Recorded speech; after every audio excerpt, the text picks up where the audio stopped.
ठीक है। तो मिशन केतु, जब भी हम कोई चार्ट देखते हैं ना, हमें कुछ बातों का ध्यान रखना है। थंब रूल हमने डिसाइड कर लिया कि हमने उसे दशा लॉर्ड की रेमेडी देनी है, दशा लॉर्ड की फास्टिंग देनी है, दशा लॉर्ड का मंत्र जाप देना है। ठीक है। उसके मून को देखना है, क्योंकि 90% केसेस में आपको मून इन्फेक्टेड नजर आएगा। तो स्ट्रेस लेवल बहुत ही कॉमन है, बहुत कॉमन है। अगर वो व्यक्ति उसका रेमेडी करता होगा तो बात अलग है, नहीं करता होगा then you are in trouble. Agreed. तो ये रेमेडी बहुत ही इंपॉर्टेंट हो जाती है। अब इसके बाद जो नेक्स्ट स्टेप आता है कि आपके पास व्यक्ति अलग अलग टाइप के आते हैं। ठीक है। मैक्सिमम लोग जो आपके पास आएंगे, आपकी उनकी बेसिक किस नीड को लेके आएंगे पता है आपको? और वो नीड होगी उनके विटामिन एम, फाइनेंस। इस बात से आप लोग एग्री करते होंगे? हाँ जी। हाँ जी। बिल्कुल सर। हाँ जी सर। मैक्सिमम चार्ट किस तरह के आते हैं आपको बताता हूँ। एक है फाइनेंस, दूसरा है रिलेशंस, ठीक है, तीसरा है हेल्थ, और कोई? सर हाँ जी, marriage. Marriage. Yes, perfect, marriage. Marriage. Marriage. अब होता क्या है कि जब भी कोई व्यक्ति बोलता है सर एक मुझे, करियर। हाँ करियर, ठीक है, मतलब करियर या प्रोफेशन, ठीक है। जब कोई व्यक्ति बोलता है मेरी ये मैरिज की प्रॉब्लम है, सबसे पहले आप किसको देखना है? Seventh house. देखिए, दशा लॉर्ड फिक्स देखना ही हाँ देखना जी। है, उसमें कोई शक नहीं है। ठीक है। दशा लॉर्ड की रेमेडी बाय डिफॉल्ट दे दो।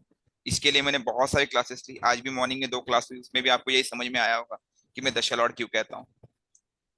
क्योंकि जो तत्वों का डिटॉक्सिफिकेशन है, दशा लॉर्ड के पास अधिपत्य है। तो दशा लॉर्ड का मंत्र जाप करूंगा, ये करूंगा, तो बहुत इंपॉर्टेंट है। एक सबसे इंपॉर्टेंट क्वेश्चन है जो आप लोग हर व्यक्ति को पूछोगे, वो ये है, बॉस आपने कोई रत्न तो नहीं पहना है? ये बहुत ही इंपॉर्टेंट है। 6 8 12 के अगर प्लेनेट है जिसकी दशा चल रही है, या जिस प्लेनेट की दशा चल रही है उसके पास कोई हाउस है जो 6 8 12 में से एक है, उस समय आपको उस प्लेनेट के कलर को अवॉइड करने को कहना है। ठीक है जी। रुद्राक्ष रेमेडी तभी देनी है जब व्यक्ति नॉनवेज नहीं खाता हो। नॉनवेज वाले को रुद्राक्ष नहीं देना है। अगर आप नॉनवेज वाले को रुद्राक्ष देते हो तो समझ लो आप भी पाप के भागीदार बनते हो। Keep that in mind. ये बहुत ही सिंपल चीज है। ठीक है। हमें लोगों को गाइड करना है, लेकिन उस गाइडेंस के चक्कर में हमें अपना नुकसान नहीं करना है। ठीक है जी। नहीं अब एक बात, सर, इसमें हाँ जी बोलिए। इसको ऐसा भी कर सकते हैं कि सर, अभी जैसे अगर जनरली ऐसा भी होता है, व्यक्ति अब उनसे झूठ भी बोल देता है कि मैं ऐसा नहीं करता हूँ। बाकी वो मुझे एक केस आपने बताया था कि व्यक्ति क्या करता है, जिस दिन उसको कुछ करना रहेगा उस दिन वो उतार के रख देगा और नहीं वो दूसरे दिन वापस धारण कर लेगा। नहीं, तो उसको आप पहले ही इंस्ट्रक्शन दे दो कि अगर आप प्योर वेजिटेरियन हो सकते हो तभी हाँ। रुद्राक्ष धारण करना है, नहीं तो नहीं करना है। अगर उसके बाद भी वो करता है तो वो उसके कामिक प्रारब्ध है, वो खुद भुगतेगा। लेकिन हमें किसी को ब्लफ नहीं करना है कि आपका मित्र है, आपका सगा संबंधी है, कोई जानने वाला, किसी से अच्छे संबंध हो जाए, आपने कह दिया यार तू डाल दे, कोई दिक्कत नहीं, आप भी पाप के भागीदार बन जाओगे। आपको पता है, ये एक चीज मैं जी पहले भी कई बार ऑब्जर्व कर चुका हूँ और ये कहता भी हूँ कि जो बड़े बड़े एस्ट्रोलॉजर्स है वो भी बहुत परेशान होते हैं। क्यों होते हैं पता है? उसका कारण है क्योंकि अपने नेगेटिव कामिक प्रारब्ध को हिट करते हैं। सेवा करने के कुछ नियम फॉलो करनी है। अगर ये हमें सेवा करनी है, लोगों की सेवा तो करनी है, इसमें कोई शक नहीं है, लोगों को गाइड करना है। लेकिन क्या उनके गाइडेंस के चक्कर में अपना नुकसान करना है? ऐसा भी नहीं करना है। हाँ, ऐसा भी नहीं। मैक्सिमम लोग एस्ट्रोलॉजी में क्या करते हैं पता है? वो केवल दोष ढूंढते हैं, दोष दोष दोष दोष, और बड़े बड़े नाम से डराते हैं। उससे क्या होता है पता है? वो अपने चार्ट को भी निगेट कर देते हैं। ठंडे दिमाग से सोचो, आप मेरे पास चार्ट लेके आए, मैं चार्ट देखते, ओहो राहु केतु का काल सब दोष है, ओहो यार, उससे कोई फर्क नहीं पड़ता है। आपको ही पता चल गया होगा अभी, इतने क्लासेस में आपने ये चीज सीख ली होगी, कोई दोष नहीं होता है और कोई योग नहीं होता है। राइट। हम उस चार्ट को कैसे यूज करते हैं वो चार्ट को डिफाइन करेगा। ये तो आपने समझ लिया होगा अब तक। एग्रीड ना? हाँ जी सर। हाँ, ये क्लियर है सर। हम्म। Agreed agreed. ये किया है। Yes sir. तो वो चीज दिमाग से निकाल दो कि कोई दोष होता, हाँ, ऐसा नहीं है कि उसका मतलब नहीं, उसका मीनिंग है। लेकिन जैसे हम उसके नेगेटिव पार्ट को लेके चलेंगे ना, जो 99.9% एस्ट्रोलॉजर उसको करते हैं, आप तुरंत उस नेगेशन की तरफ जा रहे हो। जैसे मैंने ये एग्जांपल आपको पहले भी दिया था कि हमारे फिल्म स्टार थे, कौन, राजेश खन्ना। उनकी मैक्सिमम फिल्मों में उनका रोल कैसा था? Sacrifice, losing end, right, tragic role. Tragic role, एकांगी जीवन। उनका हम्म, अंत भी वैसा ही हुआ। क्यों? क्योंकि हाँ। उन्होंने जो कैरेक्टर, जो पार्ट जीवन में एक्टिव किया अपने, वही हाउस उनके चार्ट में एक्टिव हुआ। मतलब क्या हुआ? सेकंड हाउस में अलोन, ठीक है, मून अलोन, समझने की कोशिश करो, ठीक है। वो जो कैरेक्टर कर रहे थे, वो क्या कर रहे थे? अपने एक हाउस को एक्टिव करते जा रहे थे, अपने उस पार्ट को। और उनके जीवन में यही घटना घटी थी। एज एन एस्ट्रोलॉजर आप भी यही काम करते हो, अगर सबको negate negate negate negate negate करते हो, आप क्या होगा, क्या होगा? आपके जीवन में भी वो चीज रिवर्स आएगी जो मैक्सिमम एस्ट्रोलॉजर गलती करते हैं। हमें कभी भी रेमेडियल पार्ट की बात करनी है तो वो भी पॉजिटिव सेंस में, समझ गए? सर एक एक चीज और पूछनी थी। नॉन वेज के साथ अल्कोहल और ये नहीं स्मोकिंग भी चलता। होता है ना? देखो स्मोकिंग फिर भी कैसा, मैं आप समझने की कोशिश करो। स्मोकिंग का संबंध कहीं ना कहीं फेफड़ों तक है, ठीक है। हालांकि मैं वो भी मना करूंगा, व्यसन मत करो। स्मोकिंग का संबंध कहीं ना कहीं फेफड़ों तक है। But ideally I would suggest कि नॉनवेज और ड्रिंक्स, अल्कोहल ना करे व्यक्ति तो बेटर है। Am I right about? Hmm. Right, बिल्कुल सर। This is very important. I hope you understand, ठीक है। व्यक्ति हाँ एक यस सर, यस सर। एक हद तक कुछ बोलता है, ठीक है यार, एज ए व्यसन के मामले में तो देखो, ड्रिंक्स में भी कहीं ना कहीं कैफीन है। जैसे आप चाय पीते हो, कॉफी पीते हो, मैंने वो भी एक बार डिस्कस किया था, वो भी कहीं ना कहीं राहु का कारक है। बट ठीक है, वो कुछ बेसिक चीजें हैं, आप उसको डिनाई नहीं कर सकते, ठीक है। आप हर चीज आप छोड़ नहीं सकते हो, क्योंकि हमने छोड़ा, ऐसा नहीं। वो नेचुरल होना चाहिए। बट यस, जब आप नॉनवेज खाते हो तो आप क्या कर रहे हो कि किसी जानवर को मार के उसकी अंश को आप अपने शरीर में ग्रहण किया, तो उसके एक नेगेटिव वाइब्स को आपने लिया है। और रुद्राक्ष जो है, शिव जी का जो रुद्र है, रुद्र के अश्रु है, जो कि बहुत ही पवित्र और शुद्ध है, वो हम उसको एडवाइस नहीं दे सकते उसके, ठीक है। बाकी बहुत सारे रेमेडीज है, वो कर ले, कोई दिक्कत नहीं। You got my point? ध्यान रखना, यस सर। सैटर्न की दशा हो, सैटर्न की दशा हो, सैटर्न अगर पीड़ा दे रहा हो, सैटर्न पीड़ा किस तरह से दे सकता है? हम्म। दशा में देगा, ट्रांजिट में देगा। ट्रांजिट में जब वो मून के ऊपर ट्रांजिट करता है तो हम क्या कहते हैं उसको? क्या कहते हैं मून पे जब ट्रांजिट करता है तो? साढ़े सर साथी, 7:30। उनकी। हाँ जी। साढ़े साथी। और जब मून के हम्म। ट्राइन में ट्रांजिट हम्म। करता है, मृत्यु।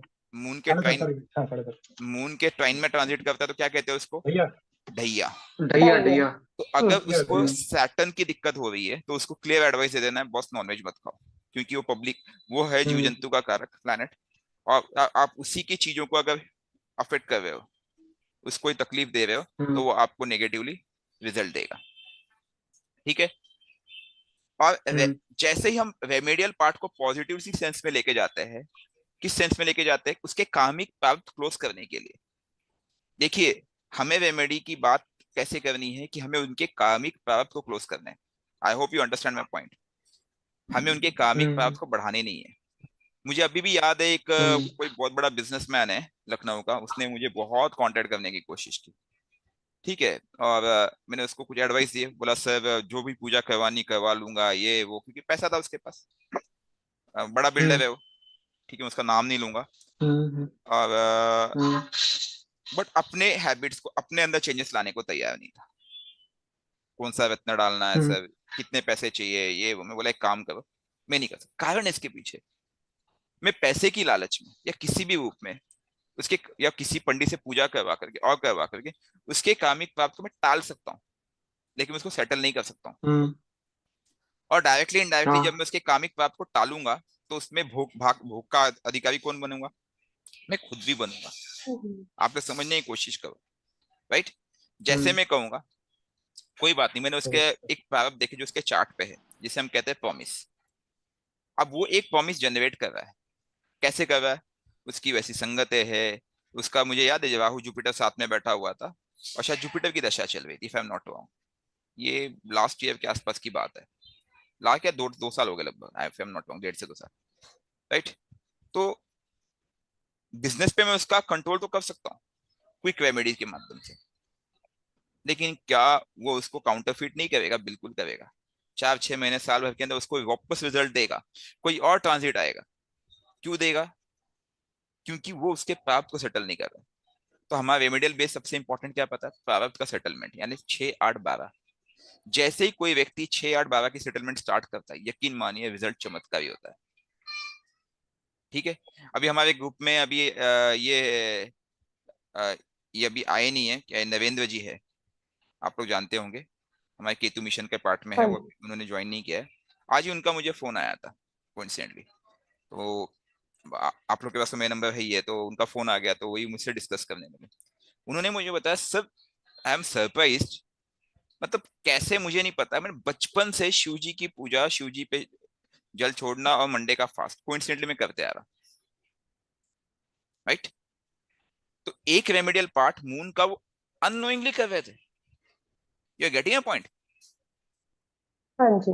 और उसने उनको बैलेंस किया। हम्म, बेसिकली उनके 12th हाउस में राहु बैठा हुआ है, राइट। और 12th हाउस में राहु बैठा हुआ है, जो दशा का संबंध वो भी किसी तरह से 12th हाउस से बनता है, क्या वो चार्ट पे हम भी डिस्कस नहीं करते। तो 12th हाउस के सिग्निफिकेंस उनको यूज करना ही पड़ेगा, you don't have a choice. Balancing theory सीधा ये कहती है बॉस, जब तक मैं स्टेबल नहीं होऊंगा किसी भी चीज को, आप स्टेबल नहीं करेंगे, वो रिजल्ट देगा। और रिजल्ट भी कैसे होगा? नेचुरल होगा, साइंस के लॉ के हिसाब से होगा। आज हमने जब तत्वों की बात की थी, राइट, सुबह जो हमने 2 सेशंस लिए थे, तब भी आपने एक चीज समझने की कोशिश की होगी कि हर तत्व का एक नेचुरल स्वभाव है। Am I right? वो अपने स्वभाव यस के सर। हिसाब बिल्कुल से सर। ही बिहेव करता है, उसके अगेंस्ट नहीं जा सकता है। ओके। बहुत सिंपल हमने समझने की कोशिश की थी। जल तत्व जमीन से जुड़ा हुआ है, वायु तत्व ऊपर की तरफ जा रहा है, राइट। अग्नि वायु का संबंध अलग है, और जल और पृथ्वी का संबंध अलग है, वो भी जोड़े में काम कर रहे हैं। ये गेटिंग पॉइंट? तो जब रेमेडियल पार्ट करना है, तो हमें आमने सामने की रेमेडी देखनी है। राहु केतु केसेस में हमने जब डिस्कस किया था, बहुत सिंपल थी वो। क्या उसको समझना इतना मुश्किल है? नहीं है। बट उसके लॉजिक को समझो नहीं। कि ईश्वर ने जो इस धरती की रचना की है साइंटिफिक आधार पे, वो ऐसे ही की थी। जब हम लॉस की बात करते हैं, हम लोग साइंस के जिन लॉ की बात करते हैं, बोले ओम्स लॉ की बात हो गई, फैराडेज लॉ हो गया, दुनिया भर के इक्वेशन है साइंस में, वो सभी लॉ एस्ट्रोलॉजी में भी काम करते हैं। आप कभी भी थोड़ा सा, जिनको भी साइंस का नॉलेज है, वो अप्लाई करके देखेगा, उसको लगेगा कि yes everything is working fine and perfect. ठीक है जी। तो इस चीज का आपको खासा ध्यान देना है।